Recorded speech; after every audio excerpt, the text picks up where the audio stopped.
పేదలపై మరోసారి జులుం. జగన్ పథకాలను నిలిపివేసిన ఈసీ. చంద్రబాబు ఫిర్యాదుతోనే జగన్ పై తనకున్న కోపాన్ని చంద్రబాబు పేదలపై ప్రదర్శిస్తున్నాడా అంటే అవునని అంటున్నారు జనం. అత్తమీది కోపం దుత్తమీద అన్నట్టుగా జగన్ గెలుపును ఎలాగైనా అడ్డుకోవాలని చంద్రబాబు చేస్తున్న విఫల యత్నాలతో పేదలు ఇక్కట్ల పాలవుతున్నారు, కంటతడి పెడుతున్నారు.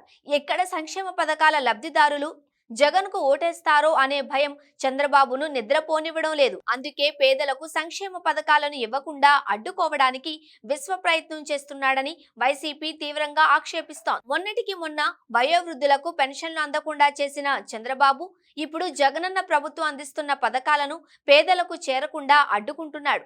జగనన్న ప్రభుత్వంలో అమలవుతున్న విద్యార్థుల fee reimbursement, Vidya Deevena, input subsidy వంటి పథకాలను పేదలకు చేరకుండా ఈసీకి ఫిర్యాదులు చేసి పేదల జీవితాలతో ఆటలాడుకుంటున్నాడని ఆగ్రహం వ్యక్తం చేస్తున్నారు. సంక్షేమ పథకాలకు నిధులు విడుదల కాకుండా చంద్రబాబు నాయుడు ఈసీకి ఫిర్యాదు చేసిన ఫలితంగా చివరకు తుపాను, కరువు కారణంగా దెబ్బతిన్న రైతులకు అందే సబ్సిడీ ఇవ్వడానికి సైతం ఈసీ మోకాలడ్డింది. మరోవైపు ఖరీఫ్ కు సన్నద్ధమవుతున్న రైతులకు అందే సబ్సిడీ నిలిచిపోయింది.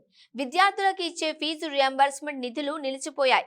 ఇవి కొత్తగా ఇస్తున్న పథకాలేం కాదు కదా, అరచేతిని అడ్డుపెట్టి సూర్యకాంతిని ఆపగలరా అంటూ వైసీపీ శ్రేణులు విరుచుకుపడుతున్నాయి. చంద్రబాబును తరిమేసే రోజులు ఆసన్నమవుతున్నాయి. ఒక్క నెల రోజులు ఓపిక పడితే మళ్లీ జగనన్న పాలనలో పేదల జీవితాలలో వెలుగులు నిండనున్నాయని వారు ఆశాభావం వ్యక్తం చేస్తున్నారు. మొత్తానికి ఎన్నికల కాలంలో ప్రతిపక్షాల కారణంగా సామాన్యులు మాత్రం తీవ్రంగా ఇబ్బందులు పడుతున్న పరిస్థితి ఏపీలో కనిపిస్తోంది. అందుకే సామాన్యుడు ఏ స్థాయిలో ప్రతిపక్షాలపై తన ఆగ్రహాన్ని ప్రదర్శిస్తాడో చూడాలి.